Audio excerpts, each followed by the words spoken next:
Chapter 5. There was a rodeo that weekend, so Bob footed the bill for my and Kathy's entry fees. The most you could win was $50, and I was planning to win. Daddy had come with us, and I was glad. Kathy was trying to knock my new brown cowboy hat off my head.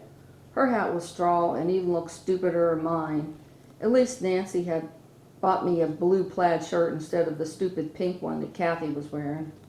Bob yelled at us, and so we sat there glaring at each other. After we arrived, Bob led Cinnamon out of the horse trailer. The rodeo management let the participants ride around the arena to get comfortable with their horses on the track. He wanted me to ride the arena, but Kathy threw a fit, and she ended up riding Cinnamon. I didn't care. All the kids were doing was riding their horses, and I could do that at home. I was only entered in the barrel racing event since I hadn't practiced goat roping with a live goat. The management had Kathy ride first in the barrel racing event and me last since we were going to be riding the same horse. Kathy's time in the event was 21 seconds. Qualifying times were less than 15 seconds. My dad was standing with me at the gate before it was my time to ride. I noticed that the energy of everyone I knew was nervous. I thought that was odd, that I wasn't nervous at all. Nothing made me nervous that I was aware of. "Are you sure you can do this? That's a big crowd," Daddy asked. "Why wouldn't I be able to do this?" I asked in confusion. "Oh," I replied in understanding. "You think I'm going to fall on my face?" "Well, I'm not," I huffed back. "That's not what I meant," he replied in frustration. They were announcing me to start, so I walked Cinnamon out to the starting point. I thought about her nodding her head. When she nodded her head in response, I knew it was a go. I looked at all the people in the bleachers and crowded around the railing of the arena. They were just people, and this was just an arena with barrels. Cinnamon and I took off and rounded the first barrel. She was going faster than she had before, and I was hanging on for dear life. I felt my hat fly off and away. She barely brushed by the second barrel, cutting it hard as I thought in my head. And as she leaned, I pushed my knees together to hold on. I almost thought I was going to fall off at that point. She straightened out as she was running for the third barrel. Then we were cutting around it. She straightened out again, and I saw us racing to the finish line. 17.5, I heard the announcer shout. I slowed Cinnamon down and came to a halt by my dad. "Oh my God, that was good," he exclaimed. He was enthused about my ride, so much more than I was. I slid down for Cinnamon. "It must have been that stupid outfit," he kidded. I'd forgotten about the stupid hat. I saw a little boy approaching with it. My dad thanked him and took it. "No, it was the horse," I replied, smiling. We looked up towards the loudspeaker as the announcer was saying that I had the lowest time for the event and was the winner. I'd won $50. "So who taught you the barrel race?" Daddy asked me later as I was getting ready for bed. I gave him a weird look. He knew who taught me. "Nancy did. She used to barrel race 100 years ago when they used mules instead of horses," I replied as I got into bed. "No, who really taught you the barrel race? Was it Speed Racer?" he asked again, ignoring my sarcasm. "I'm really tired, Daddy," I replied, yawning widely to change the subject. Cinnamon and I would keep our secret. "And Speed Racer only races cars. He's not a cowboy. But maybe he could teach me to drive in the Daytona next time I saw him." "I see. Good night, Pumpkin." During the following week, I practiced goat roping with a real goat a few times, but for the most part I practiced the flying dismount. I realized quickly that I needed to dismount closer to the goat than I had seen most of the girls do. Maybe they just didn't have the timing down. I was entered into both events at the rodeo we went to. Cinnamon and I had a closer bond now, and I felt that she enjoyed these events. She thought the applause was for her, and now that I thought about it, I guessed that it was. I even had thought that she knew that the event had to be done fast, and she was trying to beat her own time. She ran faster at the event than at practices. Kathy rode first in the barrel race and timed at 20:09. Cinnamon and I had practiced racing around the barrels so much the week before that I knew we could get below 15 seconds. It hadn't been any of the half-hearted practicing that Kathy had done.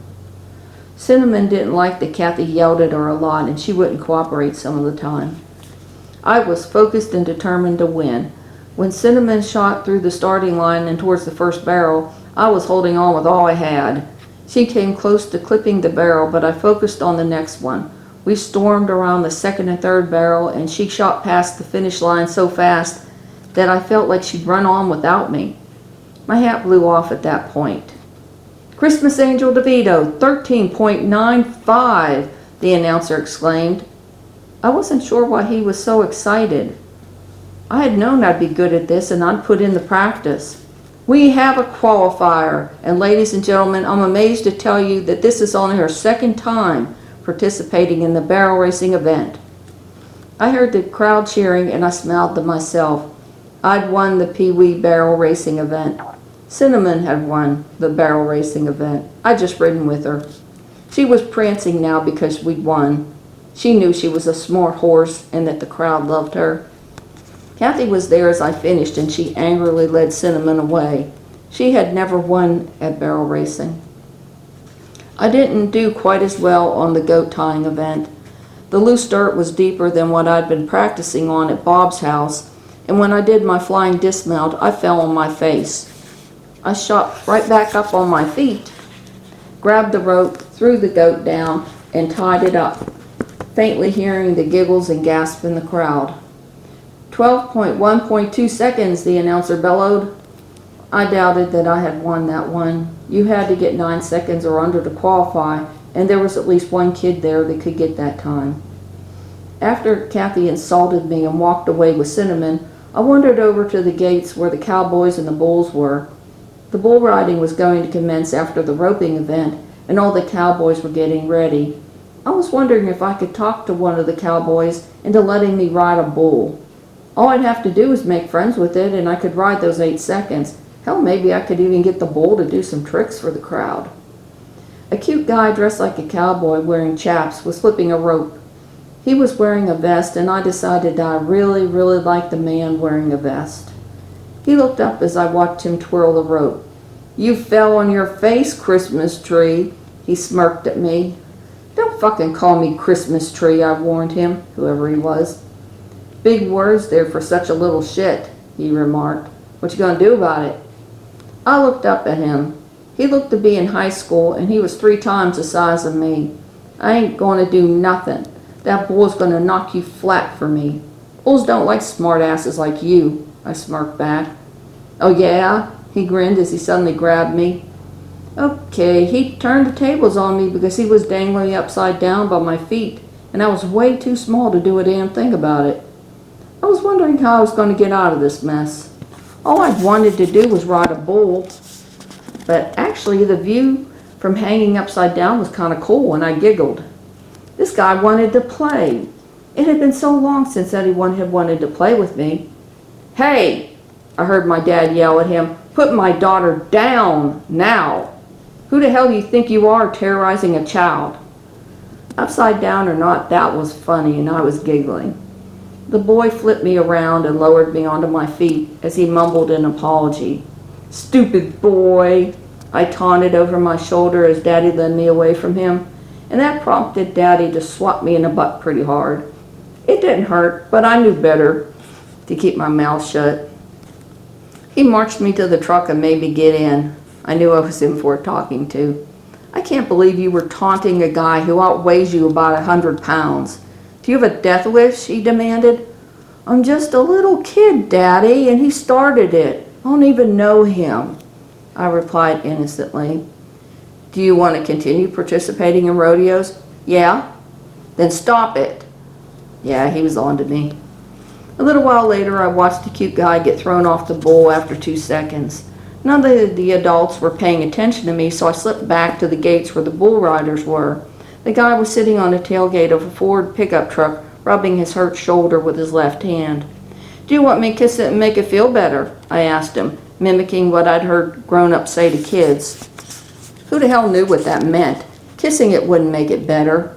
Band-aids and sometimes going to the doctor's what cured them. But mostly just sucking it up like a big kid is what I did. No crying, no acknowledgement that I was hurt. I just picked myself up and deal with it. He looked up with this irritated expression on his face. He had green eyes and auburn hair, and his cowboy hat looked good on him. I was thinking my having to wear a cowboy hat wasn't such a bad idea after all. "No, get the fuck out of here," he replied. "I bet I can ride that bull better than you," I told him. He was still looking at me with that irritated expression. "Yeah, get on it. I'd like for it to kill you." "Why do you hate me? I don't even know you," I said as I stared at him. His clothes were all dusty from falling into the dirt, and he looked to be hurting. But there seemed to be a deeper hurt inside him. All the other cowboys had people surrounding them, so where were his people? Where were his friends? Where were his mom and dad? "You have to be the weirdest little kid I ever met," he told me as he spat on the ground. I hated when guys did that. "I got a joke for you," I told him. Then I continued on to tell him a dirty joke that I'd heard my dad tell Bob when he didn't know I was listening. They'd really laughed about it, so I figured he would too. The cute guy laughed despite himself. "You don't even know what that means, and you got the punchline wrong," he told me. "I know what it fucking means, and I didn't get it wrong," I argued back. I didn't have a clue what the joke meant. I heard my dad clear his throat loudly. "Daughter, get over here," he said in an even tone. "Stupid boy," I called over my shoulder to the cute guy as my dad led me away. I heard the guy laughing as I marched away. "What did I tell you by cussing and taunting kids?" Daddy asked me as we walked to the truck. He had an iron grip on my arm. "To stop it, but I like him. His daddy just died and his mama doesn't understand him. That bull hurt him," I explained. The voices in my head had told me. "I don't know how you know that, but it's none of your business. Besides that, he's way too old to be a friend to you. Boys that old tend to think of girls in a different way than you're aware of," Daddy said as he opened the door and I crawled into the cab. I wondered why he had to open the door for me as if I were a much younger child. I could open the doors of pickup trucks quite easily by myself.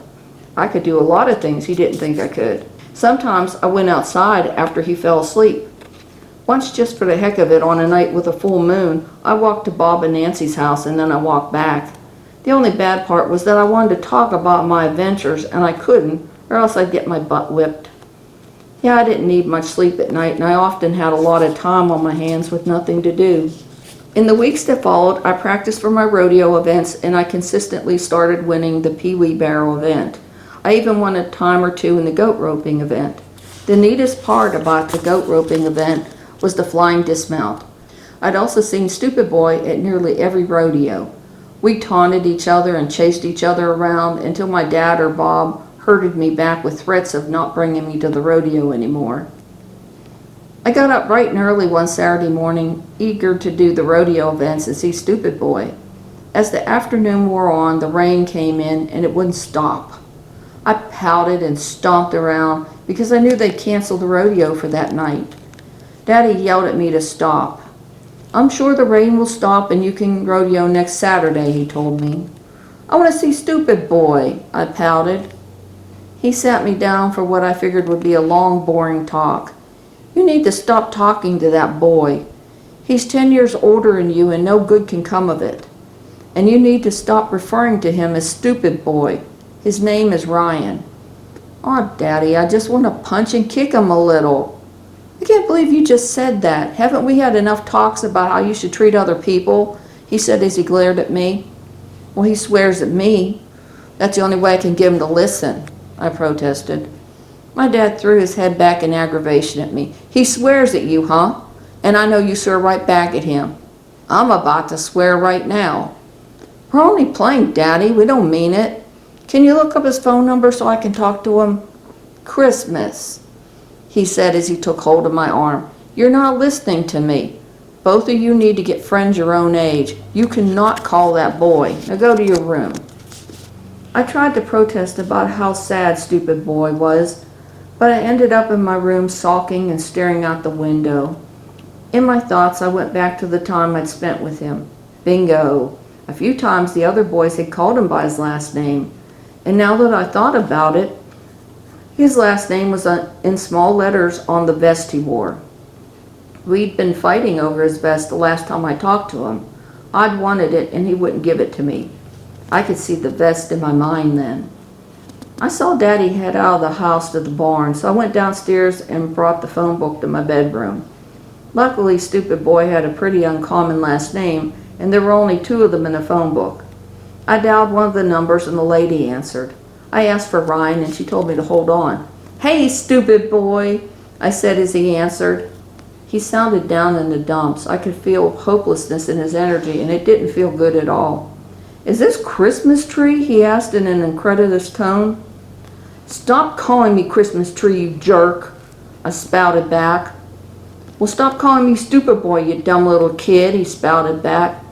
I laughed. "Hi," I heard him smile.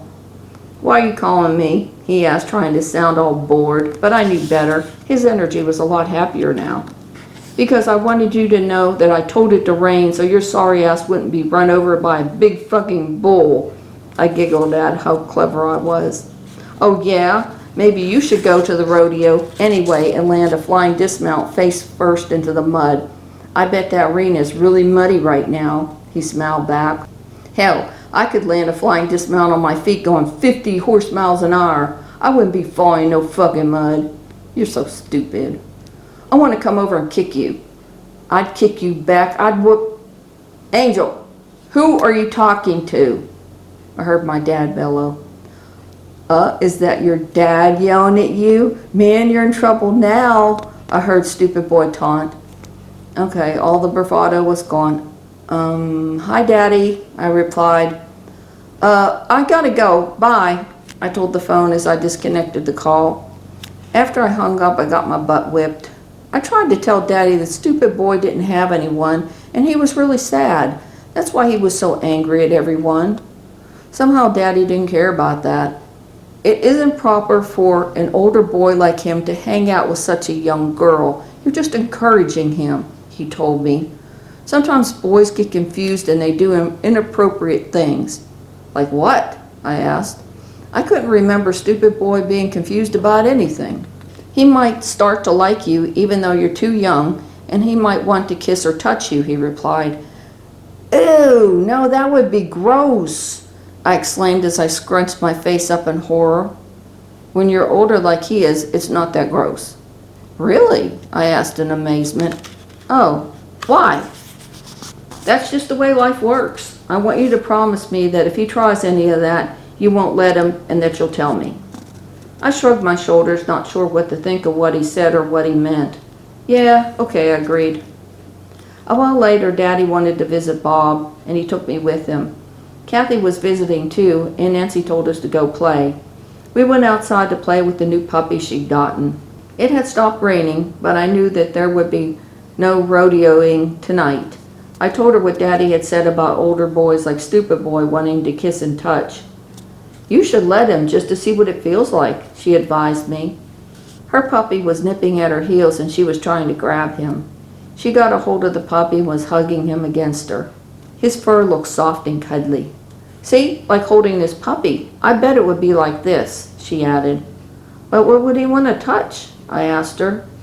She smiled in amusement and led me to the barn. The puppy followed us. "He'd want to touch privates," she told me in a low voice, "like this," she said as she pulled the puppy onto her lap and touched his wiener. I jerked back in shock.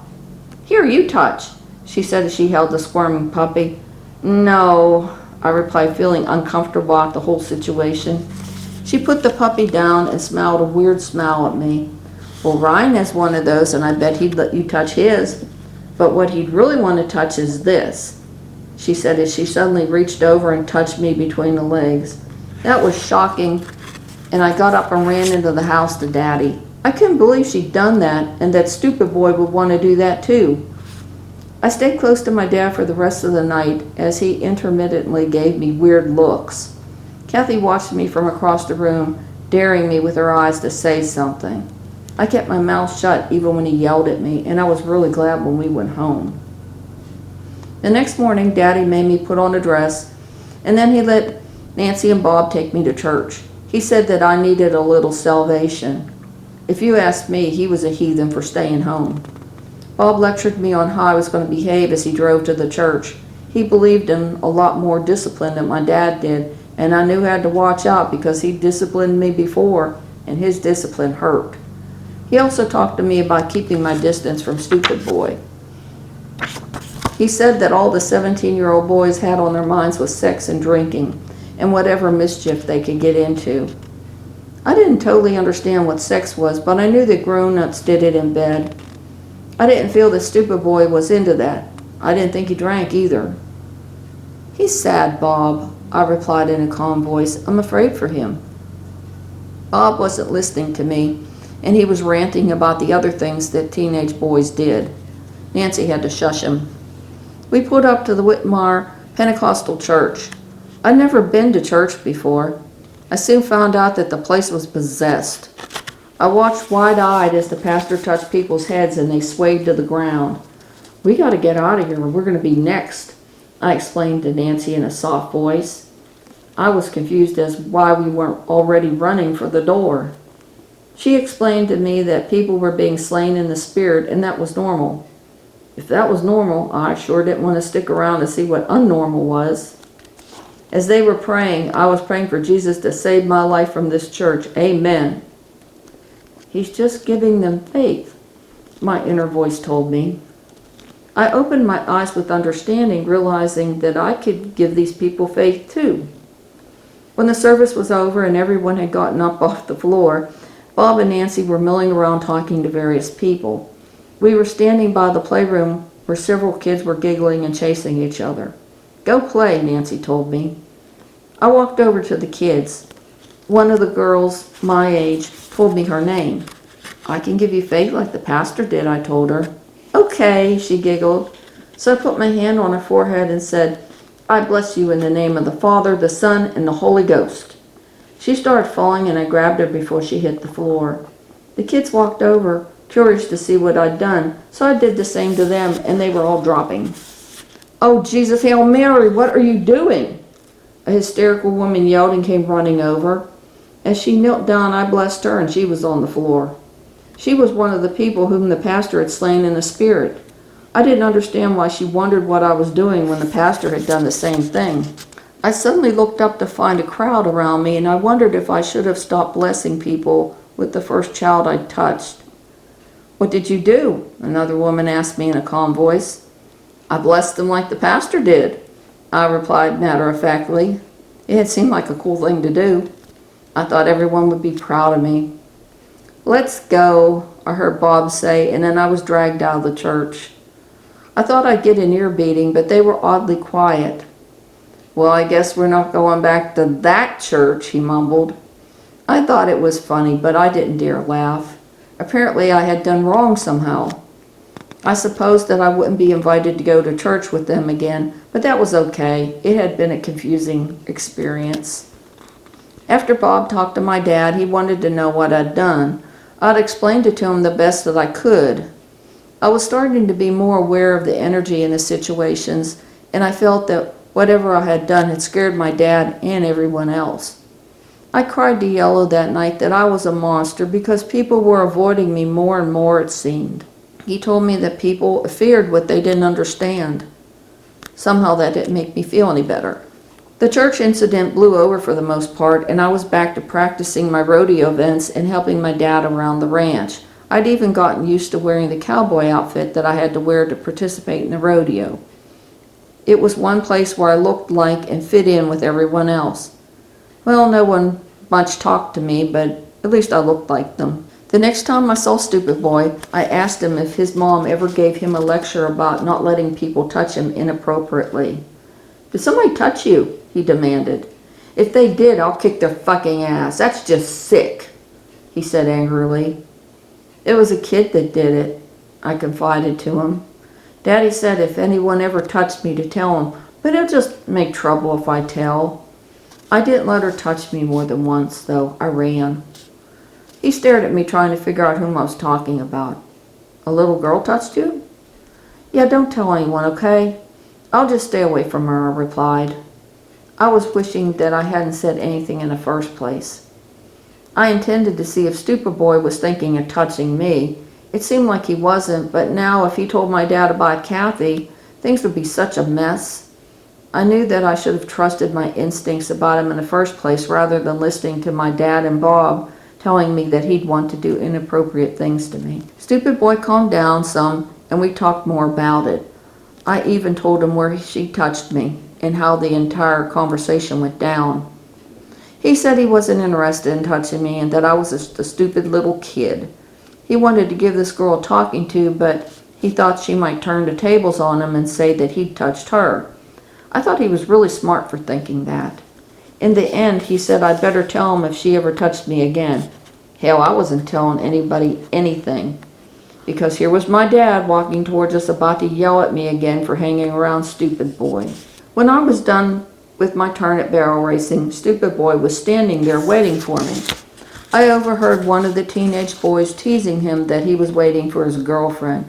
"Shut up, she's just a little kid. I'm just looking out for her," he shot back as he grabbed Cinnamon's reins. "They're such assholes," he explained angrily to me. "Yeah," I agreed. As I ignored it, he told them that he'd had to help me because I was a little kid. He knew he didn't. I wondered how often the other boys teased him about me. Kathy came running out of nowhere and grabbed the reins from him. "Cinnamon's my horse. I don't want no boy touching him," she shouted at him. He let her take the horse away. "I wish I could smack her ass to the moon," he grumbled. "I'd like that," I smiled. He smiled back at me. I looked through the fence when I heard the announcer say that they were going to crown Miss Rodeo. Stupid Boy was whistling at the blonde girl who was receiving the crown. "If you ever grow up, you would be the rodeo queen. There's no doubt about it," he told me. I turned to stare at him. "What?" he asked. He was such a clueless, stupid boy. "Fuck the crowns. I'll take my horns. I'll never be a queen. I'm a fucking beast," I exclaimed angrily. He roared with laughter. He was about rolling on the ground. I went to smack him, and then I was chasing him out in the field. I never did understand why he thought my reply was so funny. I saw him a few more times, and each time my dad was angry with me. I just couldn't help myself, and it didn't matter if I knew my dad would be mad at me. I always told him what was on my mind, even if he did whoop me afterward. And the times that I didn't see Stupid Boy at the rodeo, or when the rodeo was canceled because of rain, I called him. I just made sure my dad wasn't around when I did it. I knew I was right to call him, too, because he confided in me that he was glad that I was a true friend. Then he called me a name and said he wanted to kick me, and then we talked for 30 minutes. We always had stuff to talk about. So far, I'd won a saddle, a belt buckle, and a few $100s in Pee Wee barrel racing. I'd won a belt buckle and a bit of money for winning several times at goat roping. I liked winning those things, but the item I liked most was Stupid Boy's vest that he'd reluctantly given to me. I'd given him one of my belt buckles, so it was fair. My dad wasn't happy about any of it, but we finally came to an agreement that I could hang around with Stupid Boy if he and I were in his sight. We couldn't hang out behind the bull gates anymore. Stupid Boy reluctantly agreed to that, but we didn't get to do half the kicking, slapping, or chasing each other that we used to do. I overheard my dad and Bob talking about it. Bob told him that he was asking for trouble by letting me continue to hang around with a 17-year-old. My dad told him the Stupid Boy was the only friend that either of us had, and that it would all play out in a few weeks when I went back to school. I hadn't thought about that, and when I realized he was right, I was sad. Stupid Boy and I were standing in the rungs of the wooden fence that surrounded the rodeo arena, watching the guys rope calves. The theme from the movie Rocky was blaring out of the speakers. I glanced towards the speakers, thinking of how stupid it was that a rock song was playing at a country event. "Hey Connors, I see you're hanging out with your girlfriend. She sure is hot. You gonna get some tonight?" one of the wannabe cowboys taunted from behind us. I turned to look at him. He was Stupid Boy's age, probably someone he knew from school. "Shut up, asshole," Stupid Boy shot back. "Mind your own fucking business." He and the other boy got into a shoving match. Several other boys that age walked over. As much as I wanted to kick the boy's ass, I stayed back. Suddenly Bob was there and he set the boys straight. I was surprised that he'd taken Stupid Boy's side. "Get your asses over to where we're sitting," Bob commanded us. I was okay with it. It wasn't the first time that we'd been teased, and I knew it wouldn't be the last.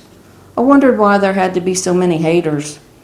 I was happy when I was with Stupid Boy, and he seemed happy when he was with me. Why did stupid people always have to ruin everything? I was watching Speed Racer one afternoon when Daddy interrupted me. I was about to spout off about not wanting to miss any of my cartoons, but the words froze in my throat as the weight of his energy hit me. It was a mix of emotions that I wasn't sure that I understood. Something was happening that had highly agitated him and yet scared him, and yet there was more emotion I just couldn't comprehend. I sat there staring as he tried to get the words to come out. I need you to come with me. It's really important, and you have to be on your best behavior. It's a matter of life or death, and I'm serious about that, so don't argue with me. Quickly, let's go, he told me. I just knew it was about Stupid Boy. I hopped up and followed him out the door. We got in his truck, and neither of us said a word as he drove. He pulled into a driveway, and we got out. I can't believe I'm letting you do this, he said as if he were trying to convince himself that it was okay.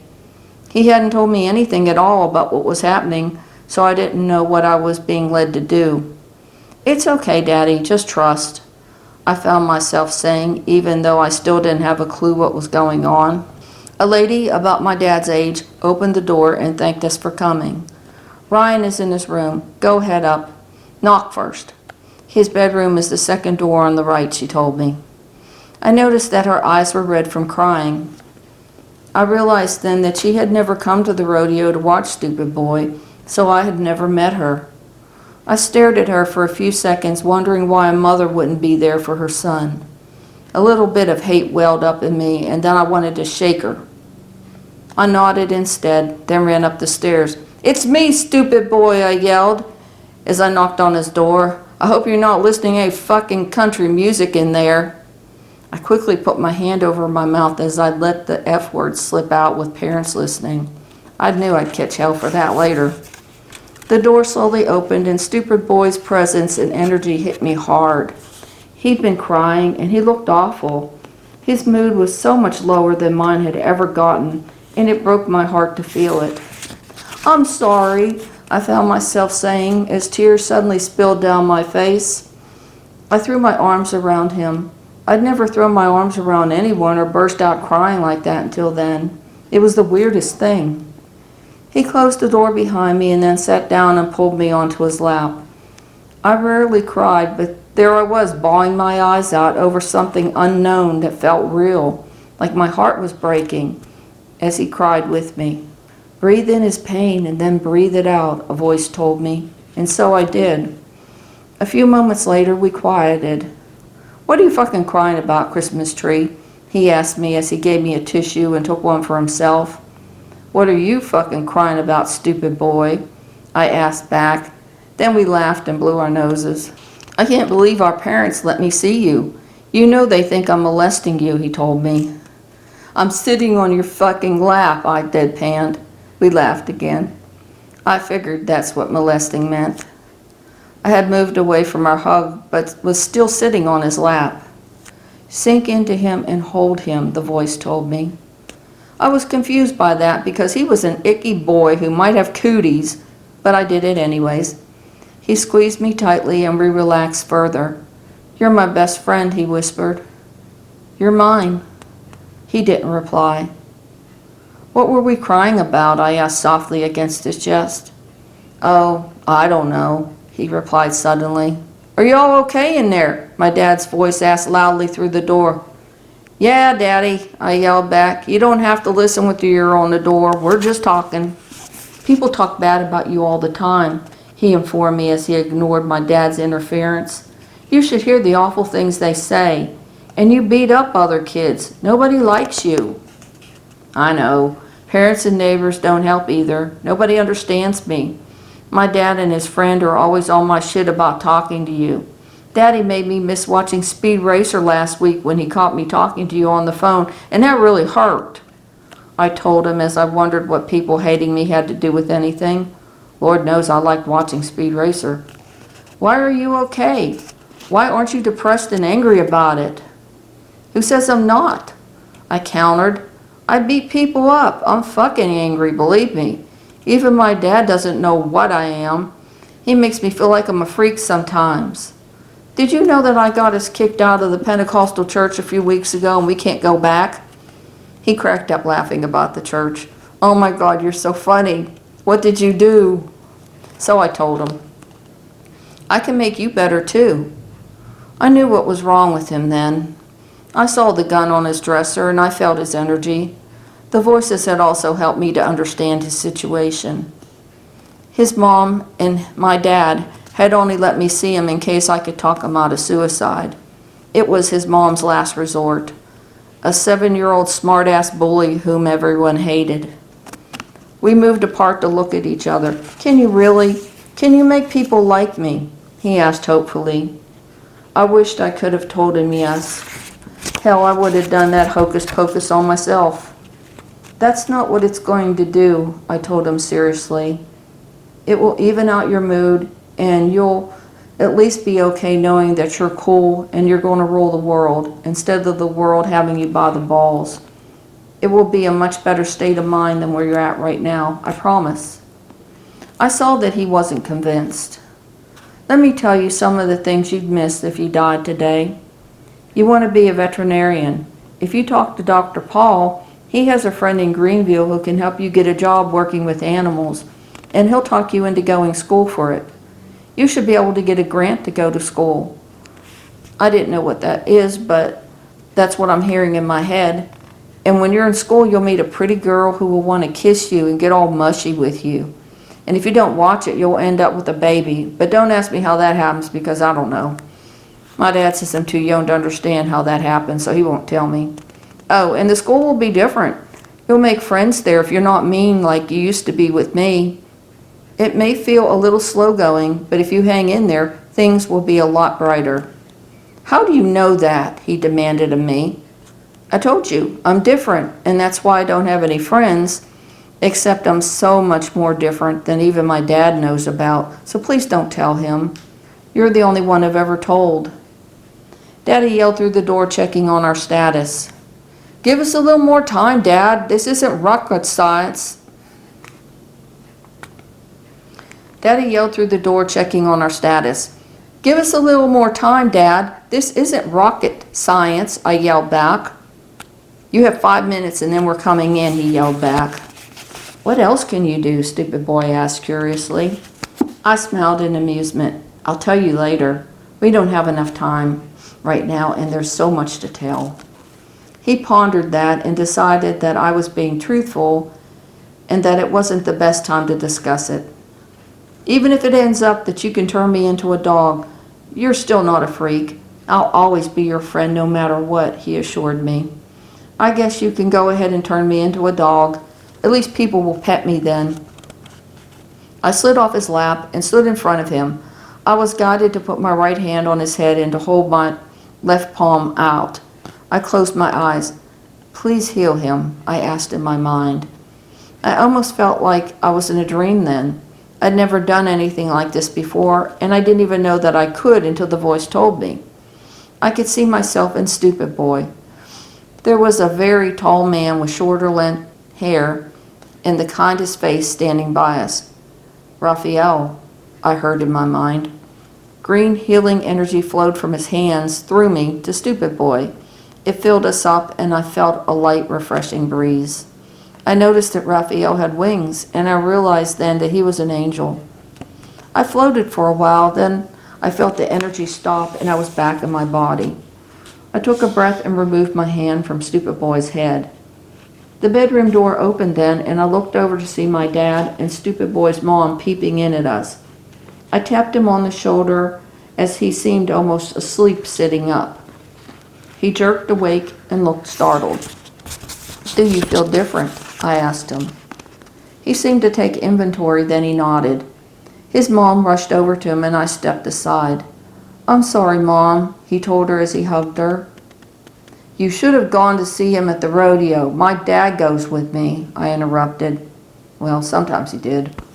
Christmas, not now, my dad said sternly to me in a hushed voice. His mom slowly turned to me. I know, honey. There's a lot of things I should have done. "Thank you for being his friend," she replied to me. Then she turned back to Stupid Boy and apologized to him and told him that she would do better from now on.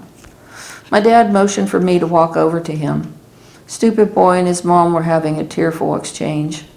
"Wait," Stupid Boy said as he saw we were going to leave. "You promised to tell me." "Oh, yeah," I replied with a smile at what was to come. He realized then what I meant and he smiled. "You're still a stupid little kid, Christmas tree," he told me. "And you'll always be a stupid boy, Ryan," I remarked back. When Daddy and I got in the truck, he wanted to know everything. "But how did you change his mind?" he asked after I told him of what was said and that we'd cried together.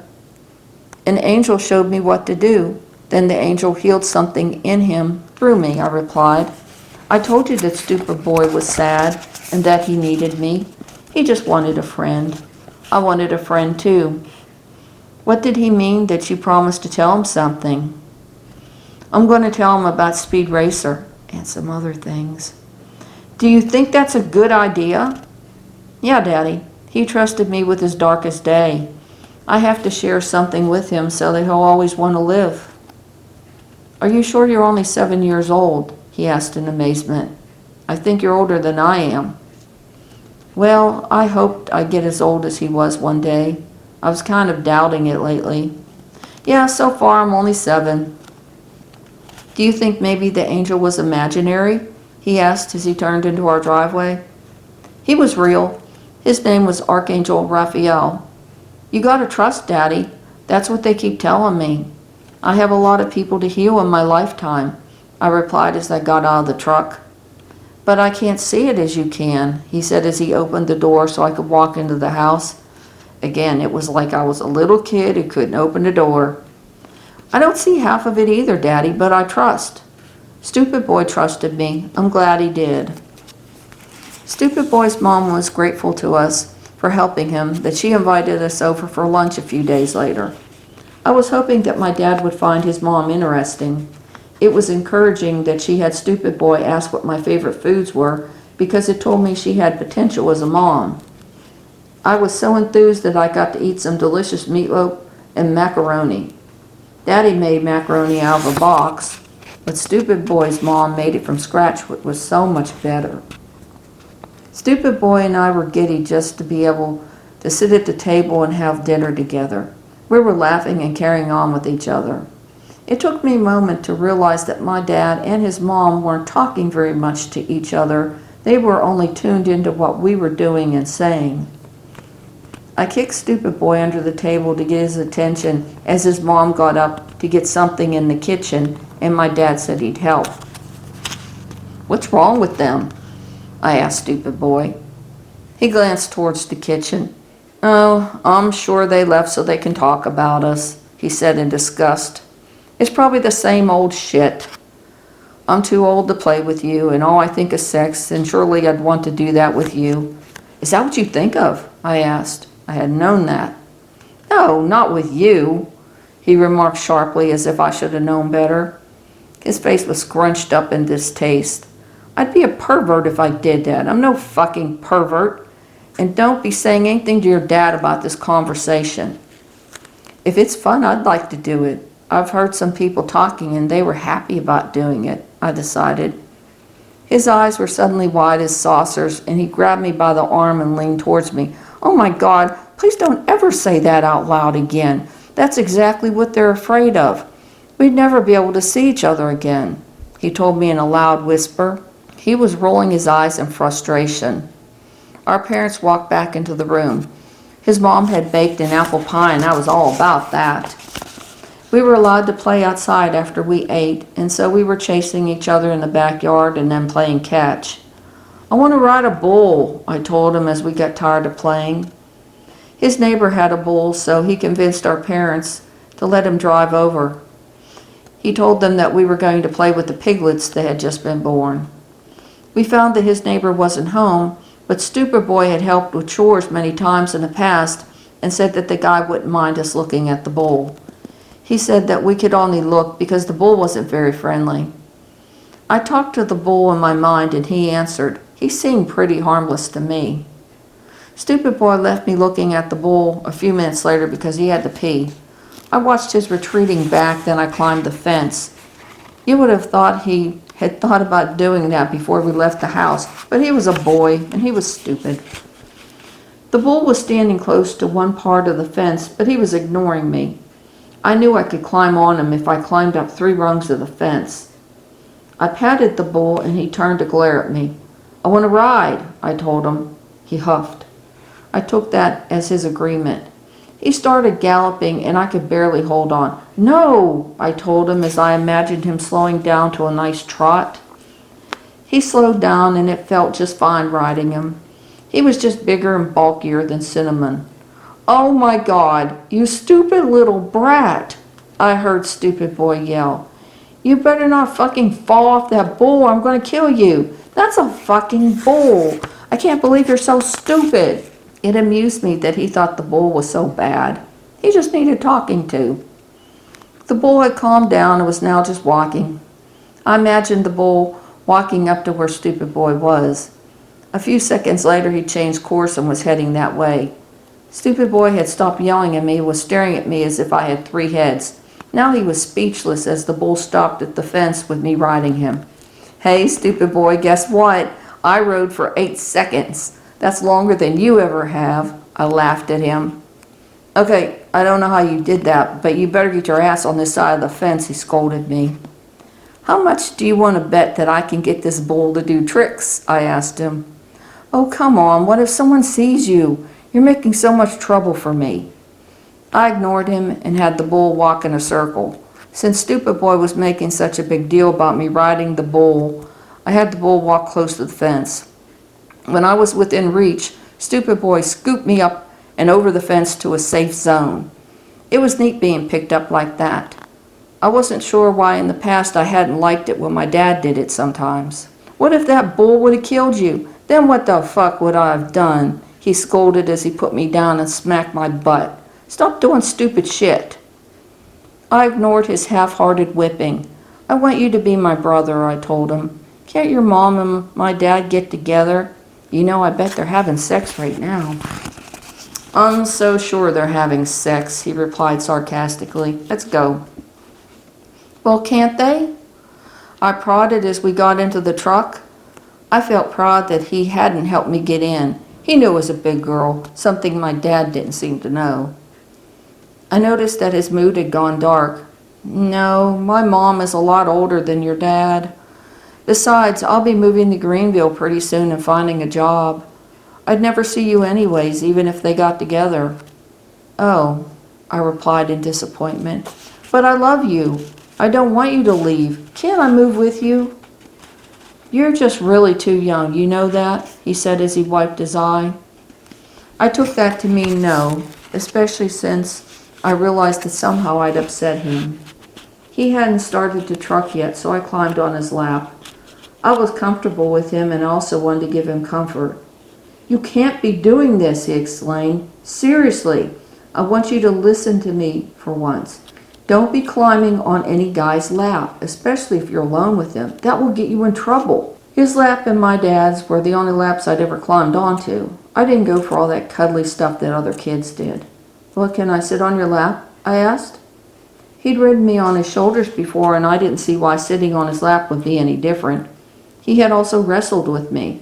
I liked all the physical contact and attention from him. He sighed heavily. "Only if we're alone, no other time, okay?" As I sat on his lap, I gave him a wide-eyed look that had gotten me out of trouble before. "Oh my God, why do you have to be such a stupid little kid?" he asked as he looked at me for a moment, and then he hugged me tightly. "I love you too," I heard him remark softly by my ear. We just sat there holding each other for a few moments. I felt totally loved at that moment. I even thought I might be able to tolerate hugging him all the time if he stayed around. As he was driving us to his house, he seemed distant. "You know that I wish it could be different, right?" he asked me out of the blue. It was strange, but sometimes I already knew what he was thinking, so when he blurted out these things, I didn't have to ask what he meant. "Yeah, I wished it could be different too, if our parents would get together and then we could be together too." I need to tell you something, and I really need you to listen, okay? He said seriously. I agreed as I looked over at him. I liked watching him drive. I realized then that I liked a lot of things about him, even when he pretended to be irritated at me. I get scared for you sometimes. Why? Remember how we talked about sexual predators, people that want to touch you where you shouldn't be touched? Yeah, you're a really pretty girl. I am not, I laughed. I'm not being funny, he said in a deadly serious tone. Do you remember all the guys that said crap to you at the rodeo arena? And some of them tried to talk to you when you were alone by the fence? And the one that tried to get you into his truck with him? I thought back. There had been a few, mostly men from neighboring towns, that had come in for the rodeo. They'd all told me how pretty I was. One had said he had candy in his truck. I hadn't gotten in as the voices had warned me not to. Yeah, so what? I asked back. I'm sorry to have to tell you this because you're so young, and you should be in a happy world where no one hurts anyone else. But the world isn't like that. There are a lot of perverts out there that like to hurt little girls, and women in general. You have to be careful about whom you talk to. Don't encourage them, and don't ever go anywhere alone with them, even if they say something like they know your dad and he's hurt, and they have to take you to him.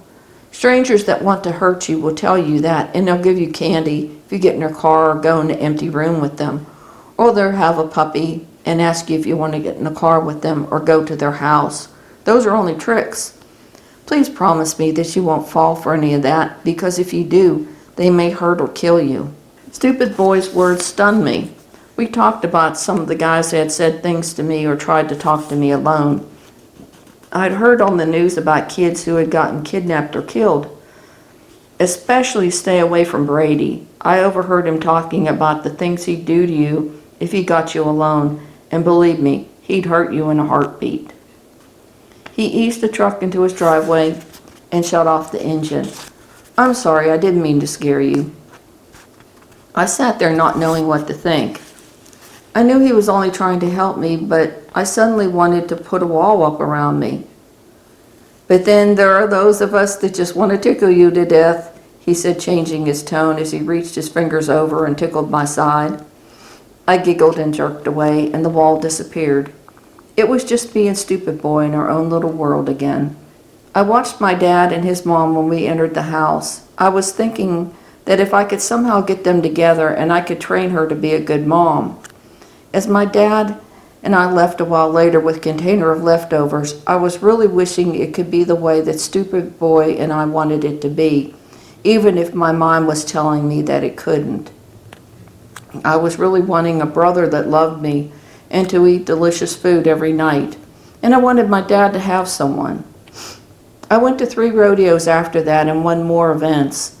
Stupid Boy and his mom sat with us during those rodeos, and when one of us got ready for an event, the other went to the gate to watch. He told me that he felt a little better, but it was hard. When I'm with you, I feel better. I hate to leave you, he said.